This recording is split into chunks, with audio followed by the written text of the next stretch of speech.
By the way, Yeah, definitely. how does the BIM then in Australia been like the government level or then the company level? Like, what's the adoption rate at the moment? Yeah, I think last time they did an adoption study, they reckon they were at about 60%, I think was the figure. Wow. But I don't think it's 60%. I'd put it more around maybe 50% at the moment, just on proper adoption. Like, and in terms of adoption, this isn't like ISO standards or anything like that. It's just like we use BIM in our projects. Yeah. Yeah, it's not like full-on adoption. There's a few companies here that are really far ahead in adopting international standards and having proper IFC classification mapping systems that work. For example, there's an engineering firm, Oricon, and also the CIMIC group, and that they were really early at getting their kite mark BSI certification for the ISO 9651 Part 1 and 2. So there are some companies that are really on the ball. And then other ones that are a little bit further behind. Like, we have a lot of firms in Australia that are around about like 50 people and less. And I find that those ones, it's harder for them to sort of come on board with the ISO because their clients typically aren't expecting it. It's more these really big, giant corporations that have international operations that have like a lot of, I guess, benefit in having an ISO standard, because then their companies all working the same way. And they're all working in like a way that, countries actually require, like the UK. So if a UK office has to work a particular way, then why not the Australian office too? So I think that's probably what's driving most change, just those big international companies. Some companies are just getting on board like really early and just trying to figure it out anyway, even if they're not international companies. But I think like it's in every company's best interest too.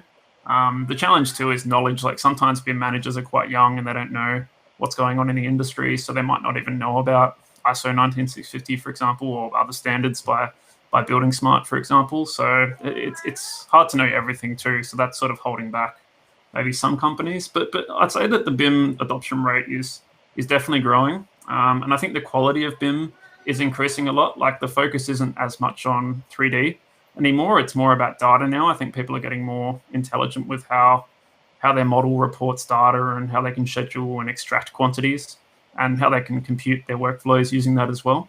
So I think it's improving. Like, I've been really impressed in the last maybe 2 or so years with the progress that I've seen.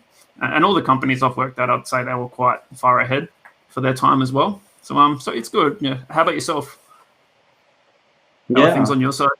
Well, in Finland, it's quite. I would say that we have the government level of BIM standards. I would say that we have the government and their projects that are like fully BIM, and they are really, really good quality. They have we got from the architecture to design to construction. Now, still the maintenance is a big black box. We don't know how BIM can benefit maintenance, but that's something in our future to delve. But then when we go to the municipal learning English 101. Okay, you're doing great. Yeah, that level, then it's like wide array. We have some towns that will order the designs in BIM and verify them, and they are quite good quality.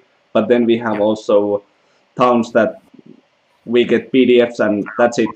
Go do your project. It's quite similar here, actually. Now that you mentioned the government level, the government level here is quite good with BIM, especially like in my state, in New South Wales in Australia.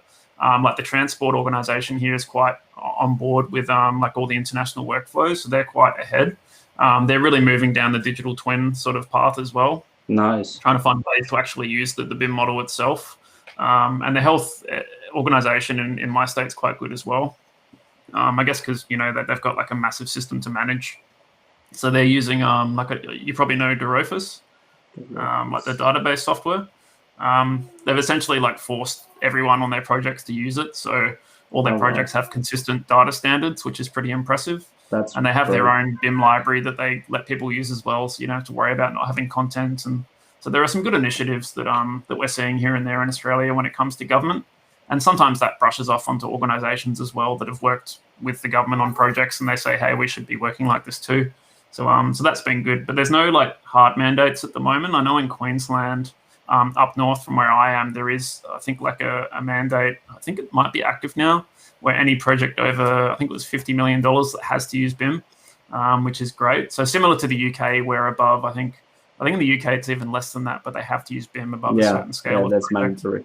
And I think eventually they're just aiming for all projects in BIM, from what I understand. But the government does tend to require it more often than the private clients or the developers. But I hope over time that will rub off onto private clients, especially the commercial and corporate clients that are an organization and do have a lot to gain from like a digital twin approach to how they manage their facilities. And I think that'll hopefully become more popular over time, and probably already is. I guess I just haven't seen as much. Out of curiosity, in Australia, was it more that the client side wanted to push BIM and then the company started to adopting it, or was it more for competition and then that way they great question. I'd say initially it was probably competition, because each firm wanted to have the new marketing spin. So we do BIM, like it's new, it's cool, it's flashy. And then I think once everyone sort of took on the we do BIM line, like it wasn't as competitive, to say it. And then clients realized that there was good BIM and bad BIM. So then the clients probably put more pressure on, because they were like, they saw someone do a really good BIM job, and then maybe they had someone that did a really bad one, and they went, whoa, this isn't what we got out of our last project. And they were like, okay, we need to actually like detail what we want now out of our BIM approach. We can't just say do BIM, because BIM can be really, really bad or really good depending how you do it.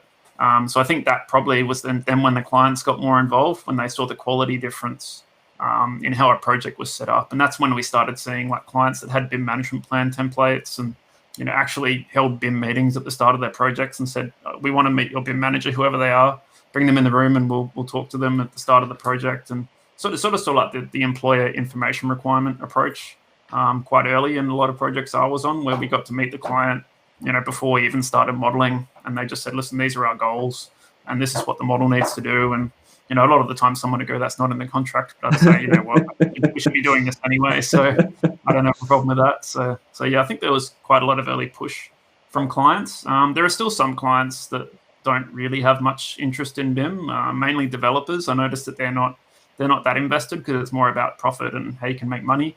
And I guess they can't put a dollar value onto BIM, so they don't understand how much money they can save. So that is one challenge, but we are seeing like a lot of the corporate sort of clients are getting more involved with the BIM standard. Yeah, and I think the developers will get to the BIM when the tools develop more clear. As for us, the civil engineering architecture has been on BIM in Finland quite many years now.